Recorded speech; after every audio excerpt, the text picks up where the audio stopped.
नमस्ते. नरनाळा किल्ल्याचा प्रवास करत असताना आपण आलो आहोत चंदनखोरा नावाचा जो पॉइंट आहे या ठिकाणी. आणि ही जी तोफ दिसते ही 27 फूट लांब असणारी ही एक प्रचंड तोफ आहे. हिचं वैशिष्ट्य असं की ही अष्टधातूपासून बनवलेली तोफ आहे. दुसरी गोष्ट अशी की हे एवढ्या अवाढव्य अशा पद्धतीच्या तोफा आहेत त्या जागेवरच तयार केल्या जातात. आता आपण जर बघितलं याच्यात 7 ते 8 धातूंचं मिश्रण असल्यामुळे आता सूर्य डोक्यावर आलाय, ऊनही प्रचंड आहे, तरीही याला जर हात लावून बघितला तर ती थंडच वाटते. आपण जसं पाहत जाऊ तसं तसं आपल्या लक्षात येईल त्याचा आकार.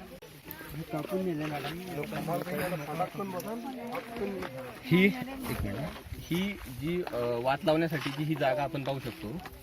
तर तसं पाहिलं तर याला अंदाजे 500-700 कदाचित वर्ष होऊन गेली असतील. तरीही वातावरणातले बदल असू द्या, ऊन वारा पाऊस झेलत ही जी अनेक अवशेष, ही जी दृश्य तोफा या निसर्गाशी लढत आपलं स्थान दाखवत अजूनही जशाच तशा दिसून येतात.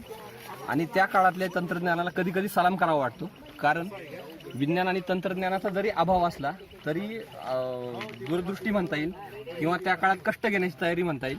ह्या अशा अनेक गोष्टी होत्या की ज्या आजही कौतुकास्पद अशा पद्धतीच्या वाटत राहतात.